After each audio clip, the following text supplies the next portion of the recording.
মাশাআল্লাহ, সামনে তো অনেকগুলা পাখি, সব কি ঘুঘু? ভিউটা জাস্ট দেখেন, দুই পাশে ধান ক্ষেত, মাঝখান দিয়ে সুন্দর একটা রাস্তা। এই প্রকৃতির জন্যই এই গ্রাম বাংলা এত ভালো লাগে। চারদিকে শুধু সবুজ আর সবুজ। আর যদি বৃষ্টির সিজন হয় তাহলে তো কোনো কথাই নেই। বাইকে কতক্ষণ লাগে দেখি, ওরে বাবা হিউজ বাতাস, বাতাস তো খুব ধাক্কা দিচ্ছে। আমাকে একটা বাস এখন ওভারটেক করবে। মিনিমাম স্পিড 110 বা 120। মেজর এম এ জলিল সেতু, আমি আজিজ সেতু বলতেছিলাম। আচ্ছা যাই হোক। আরে বরিশালবাসী, আপনাদের রাস্তার এই অবস্থা কেন? রাতের 1:34 বাজে, এখন প্রচুর বৃষ্টি হচ্ছে।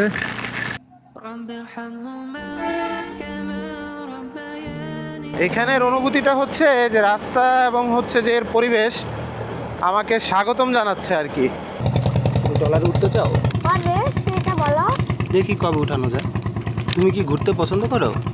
হ্যাঁ। সারা বাংলাদেশ, সারা পৃথিবী, সব জায়গায় ঘুরতে চাও? হ্যাঁ। একলাই ঘুরবা না বাবাকে নিয়ে ঘুরবা? মাকে নিবা না? হ্যাঁ। মাকেও নিবা? আচ্ছা ঠিক আছে। হাঁটো, আস্তে হাঁটো, পড়বা তুমি। এখন তো সচরাচর এগুলো দেখাই যায় না ওমর সেলিম। ভাই হোটেল অ্যান্ড রেস্টুরেন্ট থেকে খিচুড়ি খেলাম 70 টাকার, আলহামদুলিল্লাহ। ওদের এখানে ভর্তা ছিল কিছু, 2-3 পদের, আর হচ্ছে ডিম ছিল। তো এটা পদ্মা সেতু থেকে নেমেই মাওয়ার যে রোডটা, মাওয়ার রোডের পাশেই দেখা যাচ্ছে কিনা এই যে ভাই হোটেল অ্যান্ড রেস্টুরেন্ট। রওনা দিচ্ছি আবার। বিসমিল্লাহ।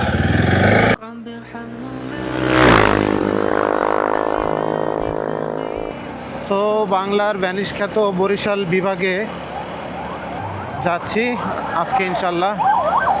Night ride,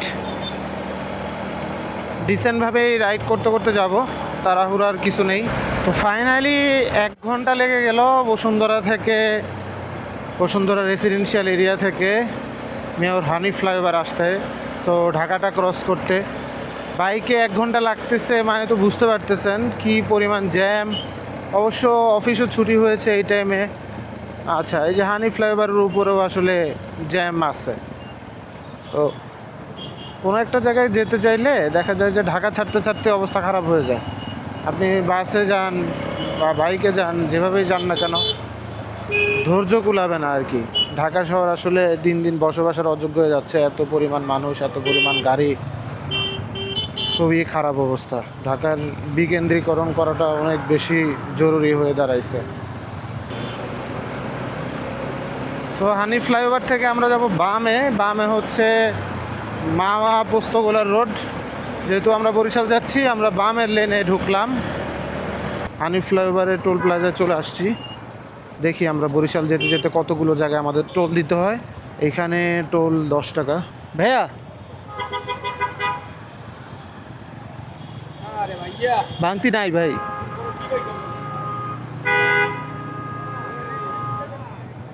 thank you. ভাঙতি টাকা ছিল না, কিছু করার নেই আসলে। সো হানিফ ফ্লাইওভারের টোলটা দেওয়ার পরেই বরিশাল যাওয়ার সময় আমরা পোস্তগোলাতে চলে আসব।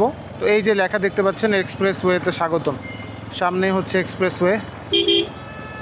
বাংলাদেশের সব রাস্তা যদি আসলে এক্সপ্রেসওয়ের মতো হতো, চলাচলটা অনেক আরামদায়ক হতো, অনেক কম সময়ে জ্যাম ছাড়া আমরা অনেক দূর পর্যন্ত যেতে পারতাম।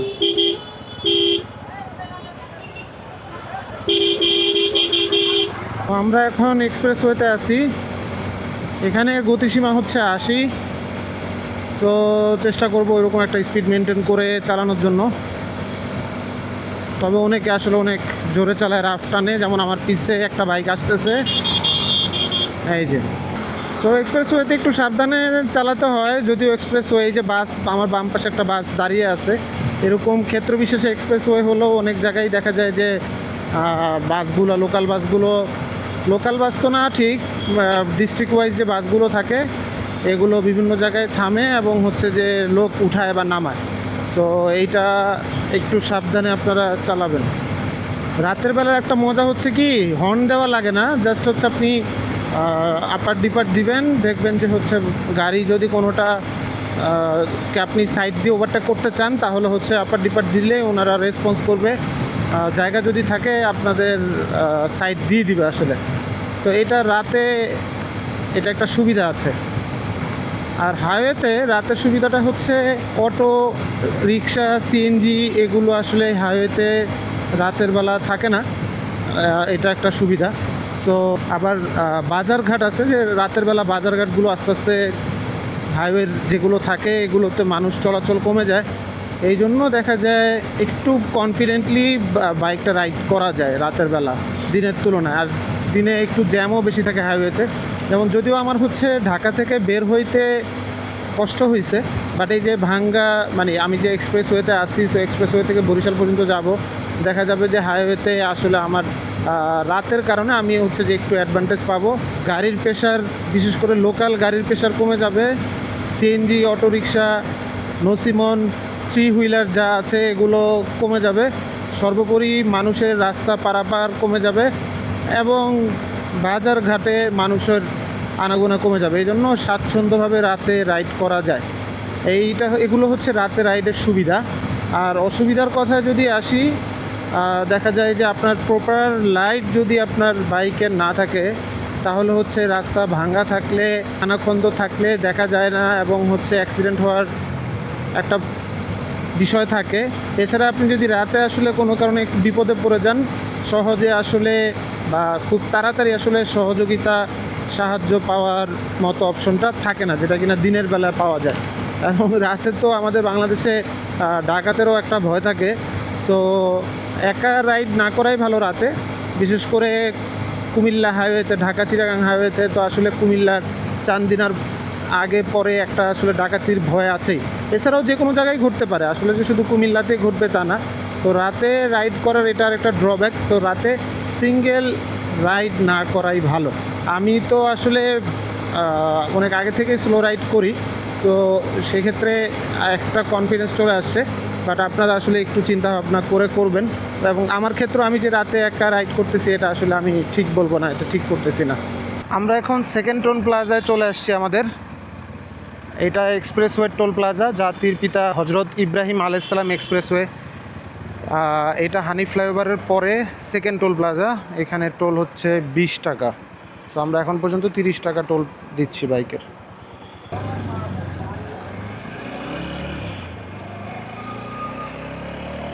সো আমরা এখন মেন এক্সপ্রেসওয়েতে ঢুকে গেলাম। তো এখানে অনেকেই বাইকে করে হচ্ছে মাওয়াতে আসে বা গাড়িতে করে আসে। বিশেষ করে বাইকে যারা আসে তাদের জন্য সতর্কবার্তা, এই যে ব্রিজটা পড়বে এক্সপ্রেসওয়ের ফার্স্ট টোলটা দেওয়ার পরে, 20 টাকা দেওয়ার পরে, এই ব্রিজে অনেকগুলো উঁচা নিচা জায়গা আছে, ভাঙা আছে, একটু সাবধানে রাইড করবেন। সম্ভব হলে একটু বামে চেপে রাইড করতে পারেন। আমি দেখাচ্ছি, সামনে উঁচা নিচা আছে অনেক, এখানে মাঝে মাঝে অ্যাক্সিডেন্টও হয়। এই যে দেখতে পাচ্ছেন, এই যে উঁচা নিচা জায়গাগুলা আরও আছে, এই যে দেখেন। তো এক সাইড হয়ে চালাতে পারেন, একবারে লেফট সাইড হয়ে, অথবা মাঝখান দিয়ে গেলে একটু সাবধানে হচ্ছে আপনারা রাইড করবেন।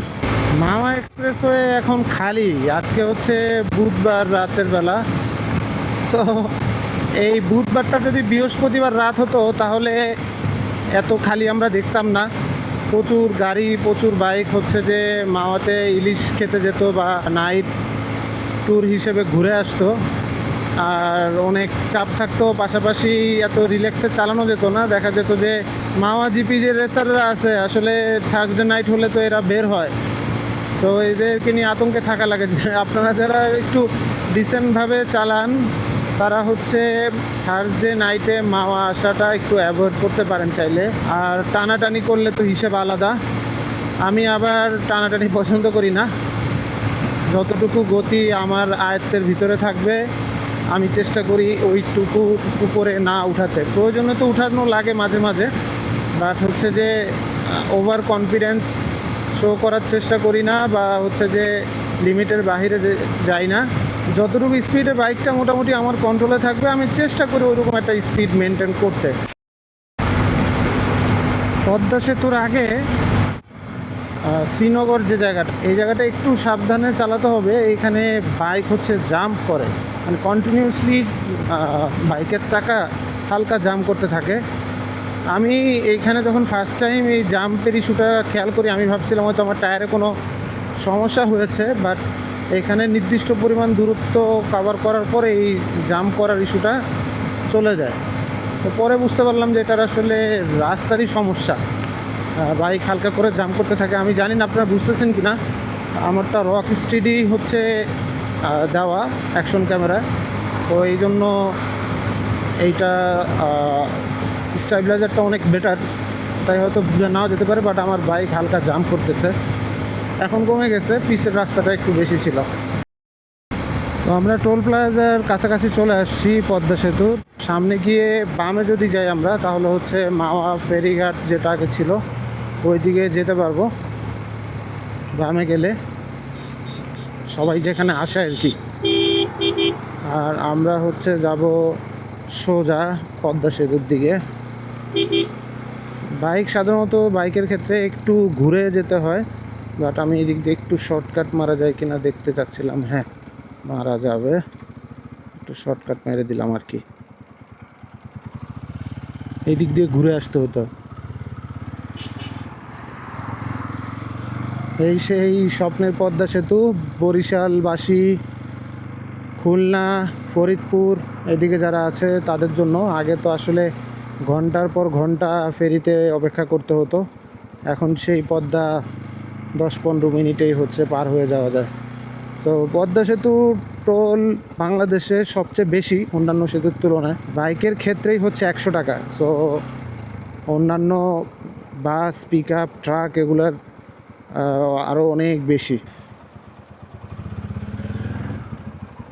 এটা তো ইলেকট্রিক বাইক, এটারও টোল আছে? মানে এটা তো ইলেকট্রিক, এটারও টোল দিতে হয়?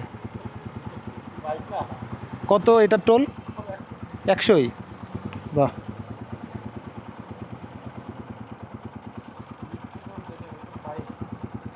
সাইকেল তো নিষেধ না? ওকে।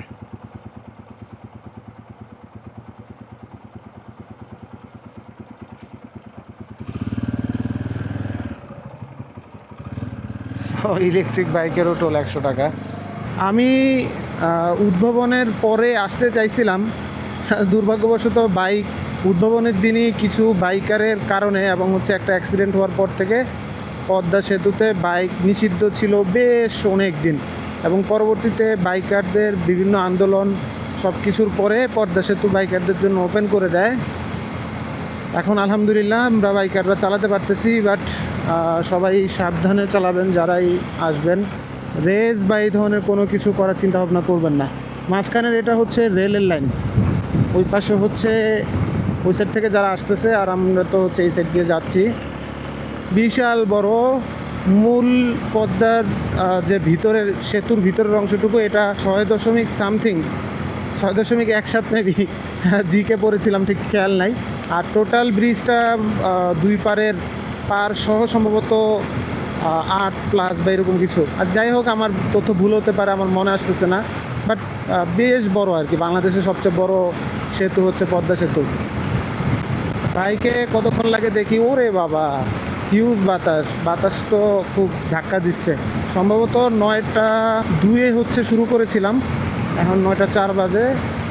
দেখি কত সময় লাগে পদ্মা সেতু পার হতে। তো আমরা পদ্মা সেতুর প্রায় শেষের দিকে চলে আসছি। বাইক চালাচ্ছি 8 মিনিট ধরে। প্রচুর বাতাস ব্রিজের উপরে, এবং হচ্ছে বাইক চালাতে কষ্ট হচ্ছে, কন্ট্রোল করতে কষ্ট হচ্ছে বাইকের। একটু হালকা ডানে, একটু বামে, এভাবে মোচন নিচ্ছে আর কি। তো অন অ্যাভারেজে ধরা যায় যে বাইকে আপনি যদি 80-85 স্পিড মেনটেন করেন, বা 80 ধরলাম, তাহলে 8 থেকে 10 মিনিটের মধ্যে আপনি হচ্ছে যে পদ্মা সেতু পার হতে পারবেন। সো এটা কিন্তু বুঝেই যাচ্ছে যে 80তে আপনি চালালে যদি আপনার 10 মিনিটের কাছাকাছি লাগে, তো সেতুটা আসলে বেশ ভালো বড়। বামে হচ্ছে শরীয়তপুর, আমি শরীয়তপুরও গিয়েছিলাম। পদ্মা সেনানিবাস এবং হচ্ছে শরীয়তপুর সামনে গিয়ে বামে যেতে হবে। আর সোজা গেলে তো ভাঙা, এবং ভাঙা থেকে আসলে বিভিন্ন জায়গায় যাওয়া যায়, আমরা সবাই জানি। ফরিদপুর, গোপালগঞ্জ, খুলনা, বাগেরহাট, বরিশাল এই সব দিকেই হচ্ছে যাওয়া যায় ভাঙ্গা থেকে।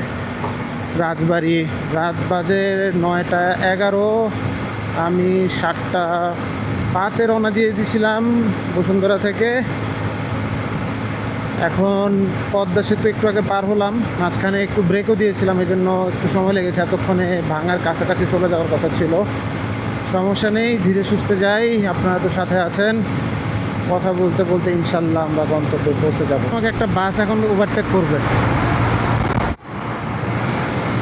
তো তার ওভারটেক করার গতি দেখে কি মনে হচ্ছে আপনাদের? মিনিমাম স্পিড 110 বা 120। এখন আমি যদি 70-এ চালাই, 80-তে চালাই, দেখা যাবে যে আরও বেশি ওভারটেক করতেই থাকবে এবং হচ্ছে যে অ্যাক্সিডেন্টের একটা ঝুঁকি বেড়ে যায়। এক্সপ্রেসওয়েতে আসলে সবাই অনেক একটু হাই স্পিড ওভারটেক করে, তো নিজের স্পিডটা বেশি স্লো থাকলে একটা ঝুঁকি থেকে যায় আর কি। চলে আসছি আমাদের পরবর্তী টোল প্লাজাতে। কত ভাই? 20? আচ্ছা 10।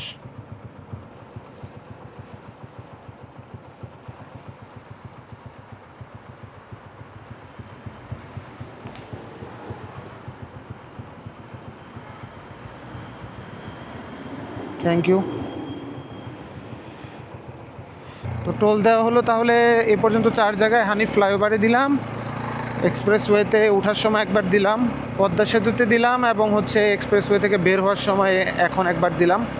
সামনেই ভাঙা চলে আসছি, বাজে 9:34। তো 2.5 ঘন্টার মতো সময় লেগে গেল, ঢাকা থেকে বের হইতেই 1 ঘন্টা প্লাস।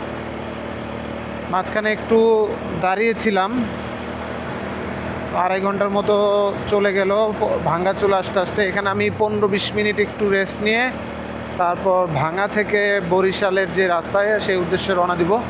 এক্সপ্রেসওয়ে যেরকম হচ্ছে যে মসৃণ, ভাঙাচোরা নেই তেমন, খুব কম, কিন্তু ভাঙা থেকে বরিশালের রোডটায় বেশ ভালোই ভাঙাচোরা আছে এবং হচ্ছে দেখে শুনে চালাতে হবে। অনেক 3 হুইলার চলে, বাট রাত দেখে হয়তো পাবো না 3 হুইলার, শান্তিতেই চালানো যাবে, তারপর দেখে শুনে চালাতে হবে। এরপরও 3 হুইলার থাকতে পারে টুকটাক। তো ডানে গেলে খুলনা, ফরিদপুর, আমরা যাব বামে বরিশালের দিকে। এই হচ্ছে ভাঙ্গা চত্বর। আধা ঘন্টার মতো একটা ব্রেক নিলাম, রাত্রে এখন 10:08 বাজে। এখন আবার রওনা দিচ্ছি বরিশালের দিকে ইনশাল্লাহ। এই যে প্রথমে দেখতে পাচ্ছেন যে রাস্তা ভাঙ্গা। বরিশালকে তো বাংলার ভেনিস বলা হয়, এটা আমরা অনেকেই জানি। এর কারণ হচ্ছে অসংখ্য নদী নালা, খাল বিল আসলে বরিশাল বিভাগের চারপাশে জালের মতো ছড়িয়ে ছিটিয়ে আছে।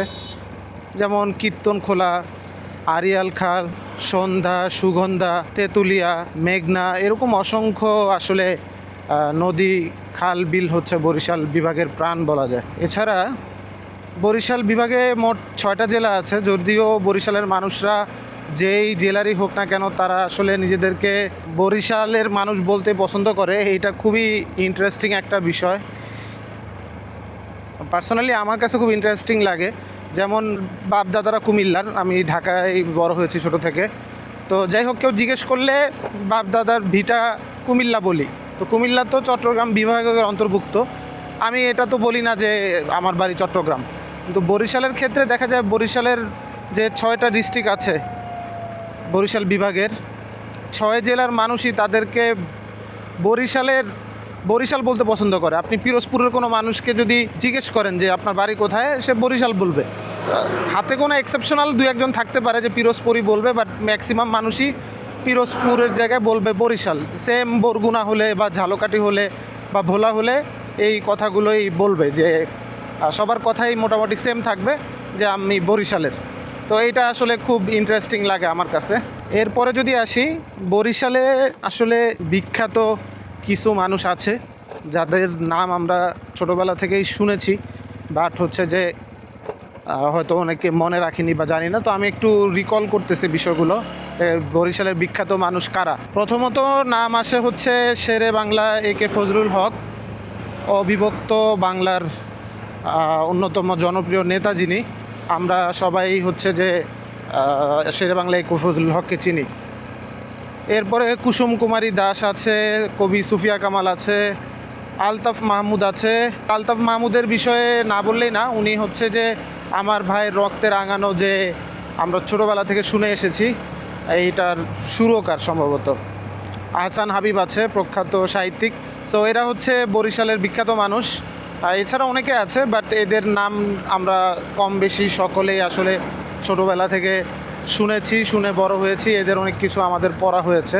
তো বরিশালে আসলে আসলে ঘুরবেন কোথায়, এইটা একটা বিষয় থাকতে পারে। যারা বরিশালের মানুষ তারা তো জানেই, নতুনদের জন্য আমি একটু বলি।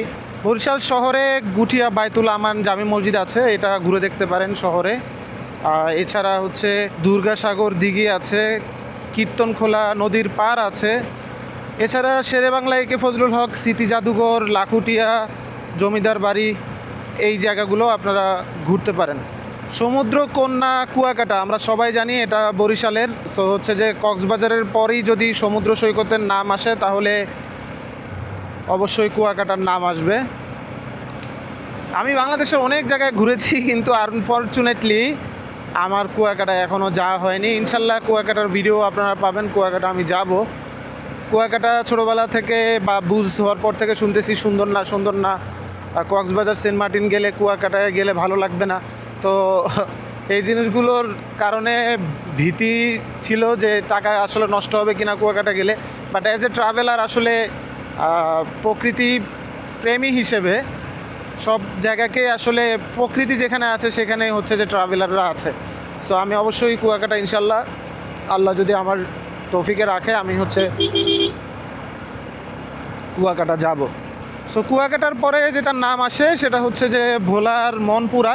মনপুরা দ্বীপটাও হচ্ছে অনেক বিখ্যাত, আমরা মনপুরার নাম অনেকেই শুনেছি।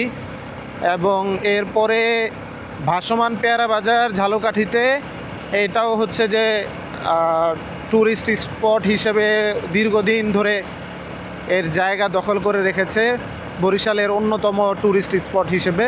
এবং আমি ভাসমান পেয়ারা বাজার গিয়েছিলাম 7-8 বছর আগে। সুন্দর জায়গা, ভালো লাগবে, একদিনের ট্যুরে যাওয়া যায়। সদরঘাট থেকে সন্ধ্যার দিকে লঞ্চে উঠলে বা রাতের লঞ্চে উঠলে সকালের ভিতরে হচ্ছে পৌঁছে যাওয়া যায়, এবং সারাদিন ঘুরে ফিরে আবার হচ্ছে সন্ধ্যার দিকের লঞ্চে ঢাকায় ব্যাক করে পরের দিন ভোরে ঢাকায় থাকা যায়। সো 2 রাত 1 দিনের ট্যুর হিসেবে ভাসমান পেয়ারা বাজারটা খারাপ না, ভালোই লাগে। বরিশাল হাইওয়েতে চলতে চলতে আপনাদের সাথে গল্প করতেছি। এই দিকটা একটু ভালো, ভাঙ্গার পরে কিছু ভাঙ্গা, তারপরে রেললাইন ক্রস করে এই দিকটা একটু ভালো, আবার মাঝখানে আমরা খারাপ পাবো, আবার ভালো থাকবে, এইভাবেই রোডটা আসলে এরকমই। এই জায়গাটা যেরকম চওড়া, সামনে হচ্ছে যে আসলে এত চওড়া আমরা পাবো না। তো বরিশালের যে বিষয়টা না বললেই না, ইলিশ মাছ, পদ্মা ও মেঘনার ইলিশ, নদীর কাঁকড়া আছে। এছাড়া নারকেল প্রিয় হচ্ছে বরিশালবাসী, আমি যতটুকু জানি নারকেল দিয়ে বিভিন্ন পদের তরকারি তারা করে থাকে বা বিভিন্ন পদের আইটেম তারা করে থাকে। সো এটাও খাবারের একটা এক্সেপশনাল মেনু হিসেবে ধরা যায় যে নারকেলের দিয়ে যেসব আইটেমগুলো বরিশালের মানুষ করে। আর এছাড়া গরম ভাতের সাথে ভর্তা, এইটা বরিশালের অন্যতম জনপ্রিয় খাবার, অনেকে এটা পছন্দ করে। আসলে ভর্তা আমিও পছন্দ করি, বাট হচ্ছে যে হয়তো বরিশালের মানুষ যেরকম করে অত বেশি না। সো আজকের আমার রুট হচ্ছে ঢাকা থেকে পদ্মা সেতু হয়ে ভাঙ্গা। সো অবশ্যই এখানে মাওয়া এক্সপ্রেস হাইওয়ে দিয়েই পদ্মা সেতু পার হয়েছি। এরপর ভাঙ্গা থেকে ভাঙ্গা ইন্টারচেঞ্জ হয়ে তারপর গৌর নদীর পরে উজিরপুর পার হয়ে আমি বরিশাল শহর থেকে ভোলা রোড হয়ে তারপর আমি আমার গন্তব্যে পৌঁছাবো ইনশাল্লাহ। বাজে রাতের 10টা 18, বেশ রাত হয়ে গিয়েছে এবং আমার যেতে যেতে হয়তো 1:30-2টার মতো বাজবে আমি যেখানে যাব, কারণ অনেকটা পথ এখনও বাকি। সো আপনারা সাথে থাকলে রাস্তাও বেশি মনে হবে না, কথা বলতে বলতে ইনশাল্লাহ পৌঁছে যাওয়া যাবে। এই হচ্ছে বরিশালের রোডের অবস্থা, উঁচু নিচু ভাঙ্গা। আসলে পদ্মা সেতু হওয়ার পর এক্সপ্রেসওয়ে হয়ে ভাঙ্গা পর্যন্ত যে ডেভেলপমেন্টটা হয়েছে, ভাঙ্গা থেকে বরিশাল রুটে এখনও ওইভাবে ডেভেলপমেন্ট হয়নি।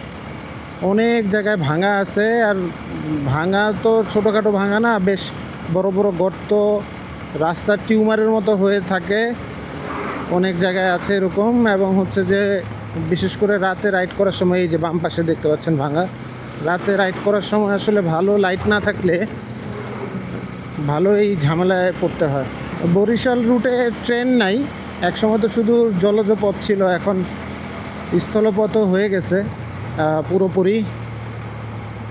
ফেরি পার হতে হয় না বরিশাল পর্যন্ত যেতে হলে, কিন্তু ট্রেন এখনও হচ্ছে যে আসেনি। তো ট্রেন আসলে বরিশালবাসীর জন্য আরও সুবিধা হবে, চলাচলের জন্য আরও দ্রুত সময়ের মধ্যে চলে আসতে পারবে। সম্ভবত ট্রেনের রাস্তা হয়ে যাবে, যেহেতু ভাঙ্গা পর্যন্ত ওই দিক দিয়ে হয়ে গিয়েছে। সো ভাঙ্গা থেকে হয়তো খুব বেশি দেরি হবে না বরিশাল রুটে ট্রেনের রাস্তা হতে। তো কিছু কিছু হোটেল আছে ঢাকা, চিরাং, কুমিল্লার মতো হাইওয়েতে যেরকম প্রচুর হোটেল, মিয়ামি, নূরজাহান, আরও অনেক নামকরা হোটেল আছে, ওইরকম বরিশাল রুটে পাবেন না। ভাঙার পরে 10-15 কিলোমিটারের ভিতরে অল্প কিছু হোটেল আছে, এরপর আর কোনো হোটেল নেই। ডিস্টেন্স যেহেতু ঢাকা থেকে খুব বেশি না, এই জন্য ওইভাবে ভালো হোটেলও আসলে গ্রো করেনি। আমি বাসেও যাতায়াত করেছি বরিশালে, বাস, লঞ্চ সবভাবেই। লঞ্চেই আসলে সবচেয়ে মজা। তো অ্যাজ এ বাইকার আসলে ওই ধৈর্যটা নেই যে সারা রাত লঞ্চে থেকে পরের দিন ভোরে গিয়ে পৌঁছাবো, রওনা দিব সদরঘাট হয়ে। ঢাকা থেকে সদরঘাট আমি পাবলিক ট্রান্সপোর্টে যেতে আমার যে সময় লাগবে, ততক্ষণে হচ্ছে আমি ভাঙা চলে আসতে পারবো বাইকে। আর এরপর তো 3 ঘন্টা 3.5 ঘন্টার ভিতরে চলেই আসা যায় আমি গন্তব্যে আর কি, ভাঙ্গা থেকে। তো এই জন্য সারা রাত জার্নি করে বা সারা রাত লঞ্চে থেকে আসতে ইচ্ছা করে না, একমাত্র সদরঘাট পর্যন্ত যাওয়ার ভয়ে। তবে লঞ্চ জার্নি কিন্তু অনেক মজার, বরিশালের ঐতিহ্যই তো লঞ্চ। এই জায়গাটার নাম সুন্দর, কবিরাজপুর। পুর শব্দটা হচ্ছে যে বরিশালের সাইটে দেখলাম যে বেশ ভালোই। কবিরাজপুর, উজিরপুর। উজিরপুরের তো আমার অফিসের কয়েকজন কলিগের বাড়ি সম্ভবত উজিরপুরে। আরও কিছু পুর আমি দেখেছিলাম। ওকে, টেকেরহাট চলে আসছি, টেকেরহাট সেতুতে। আস্তে আস্তে গল্প করতে করতে চলে আসলাম আপনাদের সাথে। টেকেরহাট সেতুতে কিন্তু আমি ফার্স্টে বুঝতে পারি না যে টেকেরহাট চলে আসছি, কারণ এখানে দিনের বেলা প্রচুর জ্যাম থাকে, অনেক গাড়ির নয়েজ থাকে। রাতের বেলা তো ফাঁকা, 10:30 বাজে এখন। তো গ্রাম অঞ্চলের জন্য 10:30 অনেক। এই যে একটা 3 হুইলার দেখা গেল অনেকক্ষণ পরে। 3 হুইলার মানে হচ্ছে আতঙ্ক। দিনের বেলা তো প্রচুর চলে, হাইওয়েতে যদি 3 হুইলার চলে কি অবস্থা। তার উপরে আবার বরিশালের রাস্তা অত চড়া না, ডিভাইডার নাই, তো দেখা যায় যে খুব রিস্ক হয়ে যায়। বলতে বলতে আরেকটা টোলে চলে আসছি। এটা বরিশাল শহর থেকে 15-20 কিলোমিটার আগে, এম.এ. আজিজ সেতু সম্ভবত। এইটার টোল মেবি 10 টাকা। দেখি, এটা 5ম টোল আমার ঢাকা থেকে। কত ভাই বাইকের? এই সেতুর নাম কি? এম.এ. জলিল সেতু।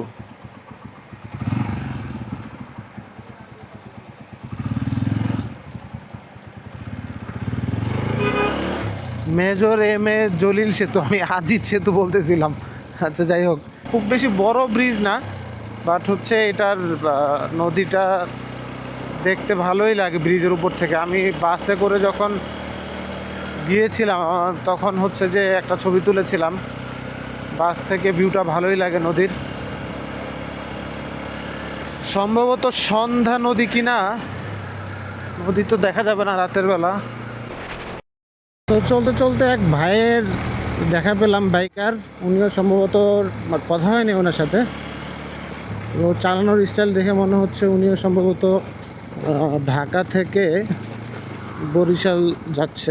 আরে বরিশালবাসী, আপনাদের রাস্তার এই অবস্থা কেন? Welcome to Barishal city. Barishal শহর চলে আসলাম, রাত বাজে 12:20। এইটা নতুল্লাবাদ বাস স্ট্যান্ড, হালকা গুড়ি গুড়ি বৃষ্টি পড়তেছে। তো ঢাকা থেকে যখন আমরা বাসে আসি তখন হচ্ছে যে এই নতুল্লাবাদ বাস স্ট্যান্ড, এখানেই আমাদেরকে নামায়। এরপর যার যার গন্তব্য যেভাবে যাওয়া উচিত সেভাবে হচ্ছে যে আবার হচ্ছে সবাই রওনা দেয়। তো আমার এখন গন্তব্য রূপাতলি, এরপর কীর্তনখোলা নদীর উপর দপদপিয়া সেতু হয়ে বরিশাল ইউনিভার্সিটি হয়ে ভোলা রোড হয়ে আমি যাব গোমা, গোমা হয়ে তারপর বাকেরগঞ্জ হচ্ছে আমার গন্তব্য।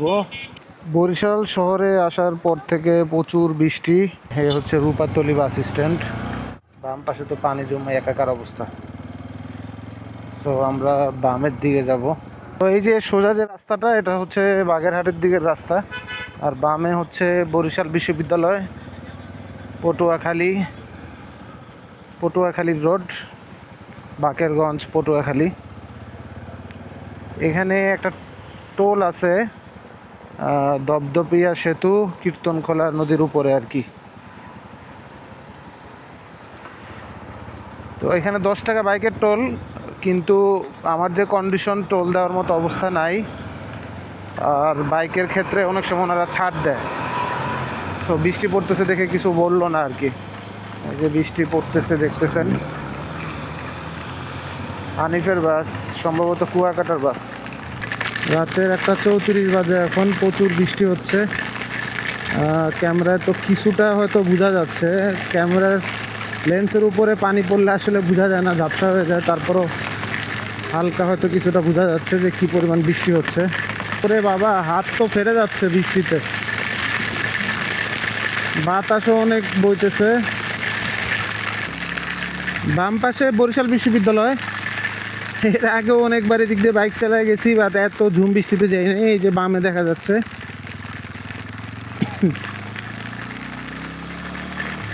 তো সামনে গিয়ে সামনে সোজা লেবুখালী সেতু, সম্ভবত সেতুটার নাম। আমি যাব হচ্ছে বামে ভোলার রোডে।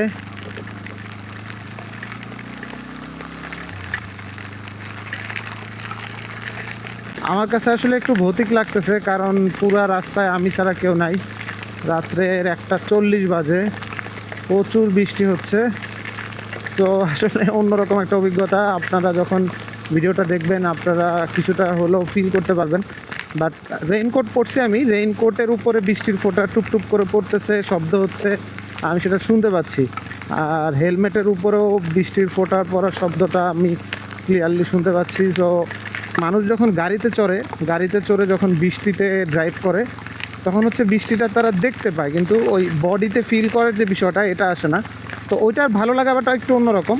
আর বাইকের ক্ষেত্রে যেটা হয় যে একেবারে সরাসরি বডিতে এসে পরে দেখে এটা ফিল করা যায়, প্রতিটা শব্দ, প্রতিটা স্পন্দন বৃষ্টির হচ্ছে ফিল করতে পারি। তো এই যে এক শিয়াল মামা দৌড়ে চলে গেল। তো আমি এইরকম হচ্ছে টোটাল 3টা শিয়াল দেখছি এই রোডে। এটা হচ্ছে বরিশাল বিশ্ববিদ্যালয়ের পরে ভোলা রোড হয়ে বাকেরগঞ্জের একটা রোড, গ্রামীণ রোড। তো এই রোডে শুধুমাত্র শিয়াল না, আমি বেশ কয়েকটা সাপ দেখেছি রাস্তা দিয়ে, রাস্তা পারাপার হচ্ছে।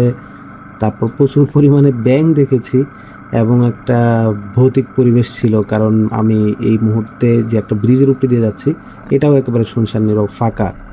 তো তারপর যেটা হলো, এই গ্রামীণ রাস্তার মধ্যে দিয়ে দুই পাশে গাছ, মাঝখানে হচ্ছে যে গর্ত আছে, কিছু ঢালাই করা রাস্তা, তারপর কিছু ভাঙা আছে। সো এইরকম একটা রাস্তা দিয়ে রাতে 3টায় রাইড করতেছি, ঘুরি ঘুরি বৃষ্টি পড়তেছে, অন্যরকম একটা অনুভূতি ছিল। আমি আসলে এই ধরনের অ্যাডভেঞ্চার আমার লাইফে এর আগে একেবারে সিঙ্গেল কখনো হয়নি। তো এখানে একটা কলেজ আছে, চন্দ্রদ্বীপ কলেজ নাম, বাম পাশে দেখলেন। কলেজটার পরে আরেকটা যেটা হঠাৎ করে দেখলাম যে চোখ জল করতেছে কিসের জানি। তো পরে দেখলাম অনেকগুলো মহিষ, ছাড়া মহিষ, এইগুলো রাস্তার মধ্যে দাঁড়ায় আছে। সো হঠাৎ করে দেখে আমি ভয় পেয়ে গেছিলাম কালো কালো মহিষ দেখে। তো আমি গন্তব্যের খুব কাছে চলে আসছি। আমি ঢাকার ব্যাক করার যে ভিডিওটা বরিশাল থেকে, এটা পরবর্তী সেকেন্ড পার্টে দিব। এই ভিডিওটা অনেক বড় হয়ে গিয়েছে, সেকেন্ড পার্টে আপনারা বরিশাল টু ঢাকা ব্যাক করার যে ভিডিও, সেটা দেখতে পাবেন।